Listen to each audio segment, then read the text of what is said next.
संसार में सही आईडी चाहिए संसार से कुछ पाने के लिए, तो भगवान को पाने के लिए गलत आईडी से कैसे पाएंगे आप? वहां तो भी सही आईडी चाहिए ना, सही तरीके से। तो वेद ने इस चीज का समाधान दिया कि ये जो आप परमात्मा नहीं दिखाई देने का तर्क दे रहे हैं, इस तर्क में आदि सच्चाई है, आदि सच्चाई नहीं है। कि आदि सच्चाई क्या है? कि आदि सच्चाई यह है कि इन आंखों से नहीं दिखाई देता।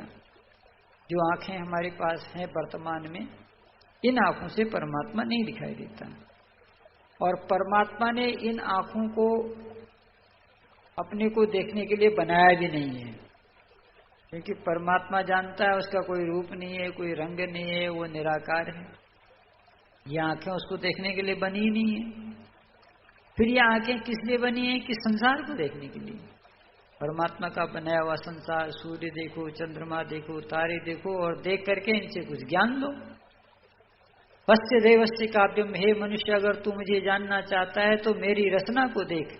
रचना को देखने से रचनाकार का ज्ञान होता है, इसलिए हम उस रचना को देखते हैं। लेकिन ईश्वर को देखने के लिए ये आंखें हैं ही नहीं, ये आंखें संसार को देखने के लिए परमात्मा ने बनाई हैं। तो इसलिए जो लोग ये सोच के बैठे हैं कि हम तभी मानेंगे ईश्वर को जब आंखों से दिखाई देगा, तो उनके लिए शास्त्र कहता है नहीं, आप अविद्या में हो, आपको तो दिखाई ही नहीं देगा। भले ही कोई आपको अज्ञानी व्यक्ति, कोई साधु व्यक्ति आपसे कहता हो, तो ये उसकी और आपकी स्वतंत्रता है, लेकिन सत्यता नहीं है कि ईश्वर जो है इन आंखों से नहीं दिखाई देता। उसमें न तो काल की दूरी है, न स्थान की दूरी है। वो हर काल में रहता है, हर स्थान में रहता है। अगर कोई दूरी है तो ज्ञान की दूरी है, अर्थात अविद्या के कारण हमें ईश्वर नहीं दिखाई दे रहा है। अविद्या नष्ट हो जाएगी, ईश्वर उपलब्ध हो जाएगा। ईश्वर वैसे ही जैसे आप जब नया एटीएम कार्ड लेते हैं तो क्या करते हैं? उसको स्क्रैच करते हैं, स्क्रैच करते हैं ना। और जैसे ही आप कार्ड को स्क्रैच करते हैं, आपका एटीएम नंबर दिखाई देता है। दिखाई देता है कि नहीं? तो एटीएम नंबर कहीं बाहर से थोड़ी आप लाए, वो उसमें पड़ा था। लेकिन जो बाहर से स्क्रैच करना था, उसको जैसे आपने हटाया, स्क्रैच किया, हल्का सा नंबर दिखाई देने लगे। ऐसा नहीं कि आप स्क्रैच किए फिर उसके बाद नंबर उसमें लिखे, नहीं, नंबर उसमें पहले से विद्यमान था। तो ऐसे ही परमात्मा पहले से विद्यमान है, उसको खोजना नहीं है। जो खोजने गया वो तो भटका। खोजा उस चीज को जाता है जो खोई हुई। हमारा रुपया खो गया, उसको खोजें। चश्मा खो गया, उसको खोजें। बुक खो गई, उसको खोजें। परमात्मा खोया थोड़ी है। परमात्मा को खोजना नहीं है, परमात्मा को समझना है, अंडरस्टैंड। समझ में आ जाए तो समझो मामला हल हो गया। न खोजना है, न कुछ और उपाय करने हैं। जैसे लोग उपाय बताने हैं ना कि रुद्राक्ष की माला जपो, 108 ऐसे घुमाओ घुमाओ घुमाओ ऐसे, तो वो माला के घूमते घूमते वो माला आपको भी घुमा देती है। पता नहीं इधर हाथ में माला चल रही है, मन की माला अलग ही घूम रही है। कोई पूजा, कोई पाठ, कुछ नहीं। उसको समझना है। समझने में बाधा क्या है? बाधा है अविद्या। तो अविद्या को समझें हम। आज हमारा जो चिंतन रहेगा वो अविद्या को समझने में रहेगा कि अविद्या क्या है। तो महर्षि पतंजलि महाराज कहते हैं कि अविद्या 4 प्रकार की होती है। कितने प्रकार की होती है? अविद्या 4 प्रकार की होती है। नंबर 1, अनित्य को नित्य समझना। ये पहली अविद्या है कि संसार में अनित्य और नित्य दोनों चिपके हुए हैं। कैसे चिपके हुए हैं? कि जैसे शक्कर और बालू।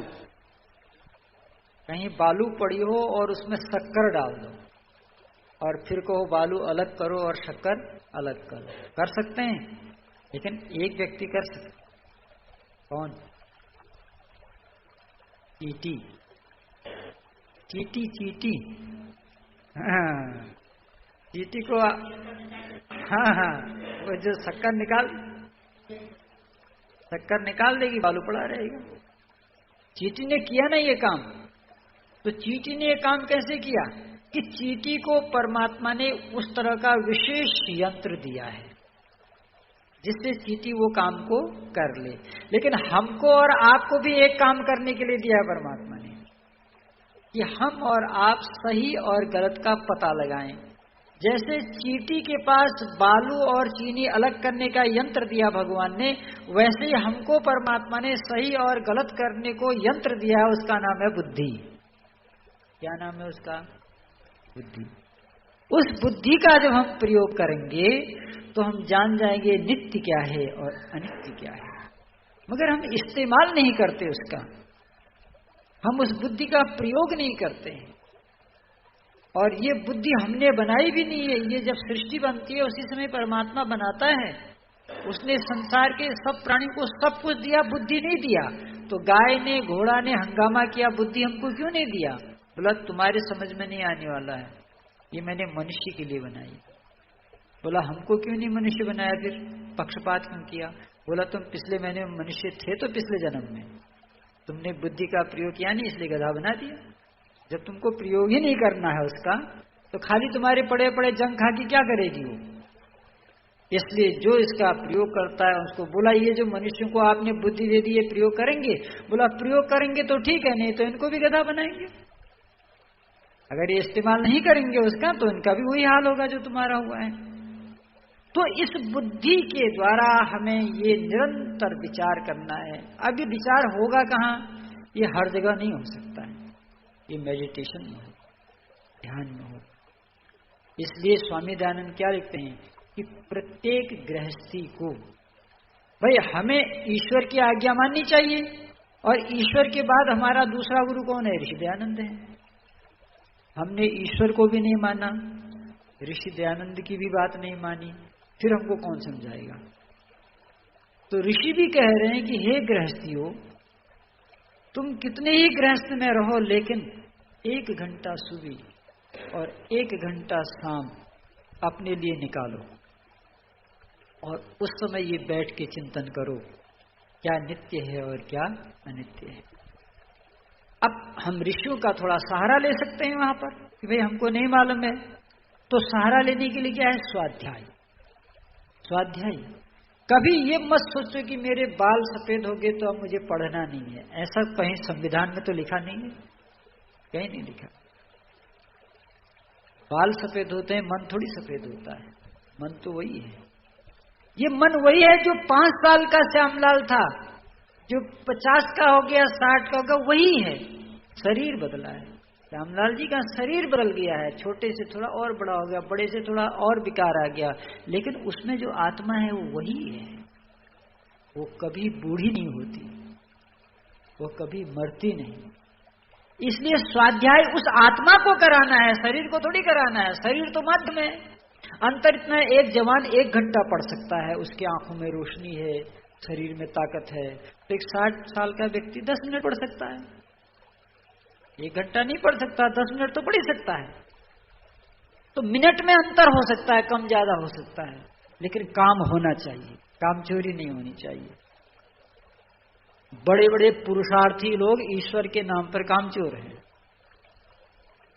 दुनिया का सारा साम्राज्य उनके पास है, लेकिन ईश्वर के नाम पर 0/0 है।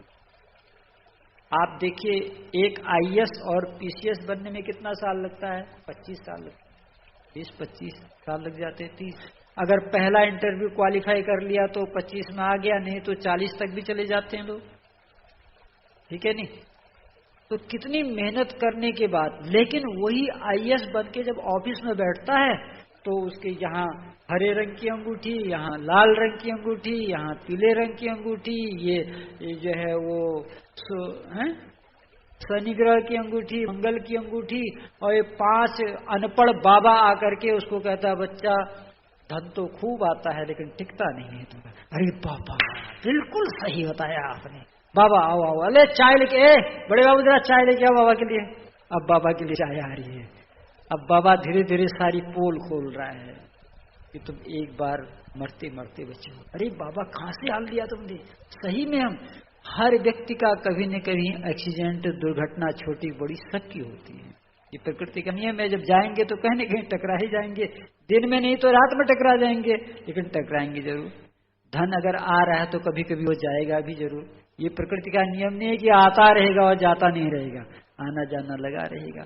सुख दुख किसको नहीं होते हैं, बीमार कौन नहीं होता।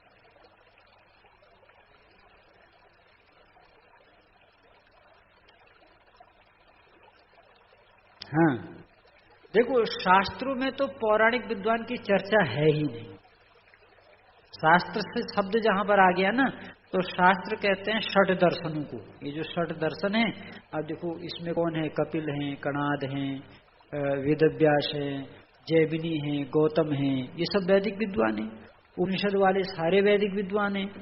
पौराणिक विद्वानों का तो शास्त्रों में नाम ही नहीं है, इसलिए पौराणिकों ने अपने शास्त्र ही अलग बना दिए। उन्होंने अपने ग्रंथ ही अलग बना दिए कि लोग उनको भी पहचाने। लेकिन वो तो सत्य तो छिपता नहीं ना, वो कहीं न कहीं निकल जाएगा। तो इसलिए हमको पुरुषार्थ इस दिशा में करना चाहिए कि हम प्रातःकाल संध्या में जब, अब संध्या में क्या है, आप ये नहीं कि आप ओम ही बोलना है। अब संध्या में ओम वेदों में लिखा है ओम कुर्तोस्मरा, हम कुछ नहीं करेंगे तो कूप मंडूप वाली स्थिति हो जाएगी। गायत्री ओम से अलग नहीं है, ओम का ही एक्सप्लेशन गायत्री है। संध्या ओम और गायत्री से अलग नहीं है। संध्या के 19 मंत्र हैं, 18-19 मंत्र। एक भी मंत्र एक दिन एक ही, कोई जरूरी नहीं 19 मंत्र है, 18 मंत्रों का पाठ पढ़ो, एक मंत्र का ध्यान करो। ऐसे सिस्टम बना लो कि आज सन्नो देवी मंत्र, इसका चिंतन करेंगे, बाकी को पढ़ लेंगे। सभी ऋषि मुषि महर्षि भी यही करते थे। अगर 19 मंत्रों पर चिंतन करने लग जाएंगे तो कोई काम ही नहीं होगा दुनिया का। तो एक दिन में एक मंत्र, जरूरी नहीं है एक मंत्र को हम 1 महीने ले जाएं। कोई जरूरी है हमको कि 5 मिनट में संध्या खत्म करनी है, एक दिन आधी ही संध्या करेंगे, लेकिन जितना करेंगे सही करेंगे। एक स्टेप चलेंगे सही चलेंगे, 100 स्टेप चलेंगे गलत नहीं माना जाएगा। एक स्टेप सही दिशा में 1 कदम भी बहुत होता है, गलत दिशा में 100 कदम भी बेकार जाते हैं। तो इस प्रकार से अब हमको ये चिंतन करना है कि अविद्या का पहला स्वरूप क्या है, अनित्य को नित्य मानना। अब बताओ ये शरीर क्या है, नित्य है कि अनित्य है? शरीर अनित्य है, ठीक है। और इस शरीर के साथ और क्या क्या अनित्य हो सकता है? ये सूर्य नित्य है कि अनित्य है? अनित्य है। चंद्रमा अनित्य है, हमारे रिश्तेदार, हमारा सोना, सब अनित्य है। अनित्य का मतलब क्या होता है? ये आज है कल नहीं रहेगा, या आज मेरे पास है कल किसी और के पास हो जाएगा। तो इसमें नित्य क्या है फिर? जब सब अनित्य है तो नित्य क्या है? आत्मा। ये जो अनित्य का व्यापार, चारों ओर अनित्य का व्यापार, मेरा शरीर अनित्य, सूर्य अनित्य, चंद्रमा अनित्य, पृथ्वी, आकाश, अग्नि, वायु, जल सब अनित्य, सोना, चांदी, हीरा, मोती सब अनित्य, मेरे नौकर चाकर, माता पिता, भाई बंधु, रिश्तेदार सब अनित्य। इस सारे अनित्य के बीच में अगर केवल एक नित्य है, उसका नाम है आत्मा। अब ये जो संबंध हमारे थे ना, ऐसे संबंध हमने केवल इसी शरीर में नहीं बनाए हैं। हाँ, फिर वो 3 चीजें नित्य आ जाएंगी ना, 3 चीजें नित्य आ जाएंगी, वो फिर अलग हो जाएगा। वो तीनों अनादि हैं, ईश्वर, जीव और प्रकृति, ठीक है। ये तीनों नित्य हैं। बाकी ये जो हम सब देख रहे हैं ये अनित्य है। हाँ, नित्य है, ईश्वर भी नित्य है, जीव भी नित्य है, प्रकृति भी नित्य है। अब देखो, ये जो सूर्य, चंद्रमा, पृथ्वी, तारे इत्यादि हैं, ये सब प्रकृति नहीं है। इसको भी बहुत कम लोग जानते हैं। ये वैदिक दर्शन जानने पर ही आपको पता लगेगा। ये प्रकृति नहीं, ये विकृति है। क्या है? विकृति है, प्रकृति नहीं है। प्रकृति तो सतरज तम है, सतरज साम्यावस्था प्रकृति है। इस सत, रज और तम की साम्यावस्था का नाम प्रकृति है। उससे जो कुछ भी निर्माण हो रहा है, वो विकृति है। और वो निर्माण कौन कर रहा है? ईश्वर कर रहा है। अच्छा ये बताइए, पदार्थ प्रकृति की है, निर्माण ईश्वर क्यों करता है? प्रकृति अपना निर्माण स्वयं क्यों नहीं करती? हाँ, जड़ में 2-3 बातें और नोट कर लो। जड़ का मतलब ज्ञान शून्य। जड़ का मतलब क्या मतलब सत्यनारायण जी? ज्ञान शून्य, चेतना शून्य, तो हो गया ना। क्रिया शून्य, ये सूत्र याद कर लीजिए। ज्ञान शून्य, इन्हीं से परमात्मा बनाता है। अब इसको हम और उदाहरण सोचते हैं। हमारे घर में माताएं रोटी बनाती है। रोटी किससे बनती है? आटे से। तो आटे से अपने आप रोटी बन जाती है या कोई आटे से बनाता है? कौन बनाता है? चेतन शक्ति बनाने वाली, चेतन शक्ति। वो चेतन शक्ति कौन? जीवात्मा। तो पता क्या लगा? चेतन जीवात्मा भी है और चेतन परमात्मा भी है। अब अंतर क्या है देखो, आटे से रोटी बनाने का ज्ञान तो आत्मा को है, लेकिन गेहूं बनाने का ज्ञान, अब समझ में आया? गेहूं जीवात्मा नहीं बना सकता है, गेहूं ईश्वर बनाता है। ऐसे चिंतन करोगे इतनी मस्ती आएगी, पता नहीं लगेगा कितने घंटे बीत गए ऐसे। और खाली ओम को पकड़ के रहोगे तो काम नहीं चलेगा। डीप नॉलेज, गहन अध्ययन, जितनी गहराई में जाएंगे, समुद्र में गोताखोर जितनी गहराई में जाता है, नए नए रत्न लेकर के आता है। तो अध्यात्म का सागर तो बहुत ही गहरा है। जितना इसमें डूबेंगे उतना यहाँ से लाते रहेंगे, लाते रहेंगे, लाते रहेंगे, निकालते रहेंगे। और ये सब आपके भीतर है, कहीं बाहर है ही नहीं। यथा ब्रह्मांडे तथा पिंडे, जितना भी ब्रह्मांड में है वो सब पिंड में है। ब्रह्मांड को परमात्मा ने बना दिया, पिंड में आत्मा को खोजना है। आत्मा को तो स्वामी दयानंद ने क्या कहा कि इसी हृदयाकाश में दोनों रहते हैं, और यहीं बहुत लंबे समय तक यहीं पर चिंतन करते करते आदमी को वो मिल जाएगा, उसकी प्राप्ति हो जाएगी। तो समझ में आया? अविद्या 4 प्रकार की है। पहली अविद्या है अनित्य को नित्य मानना। अब इसमें चर्चा फिर कल करेंगे क्योंकि गंभीर विषय है। आइए। ओम द्यो शांतिरंतरिक्षं शांति पृथ्वी शांतिरापः शांतिरोषधयः शांतिः वनस्पतयः शांतिर्विश्वे देवा शांति ब्रह्म शांतिः सर्वगुं शांति शांतिरेव शांति सामा शांतिरेधि।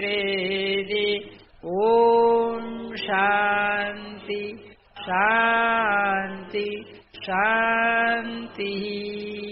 आज आपको नींद नहीं आई? क्यों नहीं आई मालूम? आज आप हमसे जुड़े हुए थे। कनेक्शन जहां हटा नींद आ जाएगी। हाँ, कनेक्शन अगर हट गया तो नींद आ जाएगी, इसलिए कनेक्शन जोड़े रहिए।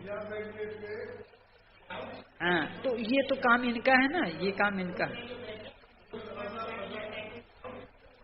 हाँ, तो उसको ठीक करिए, उसको ठीक करिए। जो बोले सो भय। महर्षि देव दयानंद की, गुरुवर ब्रजानंद की, भगवान राम की, भगवान कृष्ण की, आर्य समाज, वेद की ज्योति, ओम का झंडा, वैदिक ध्वनि। ओ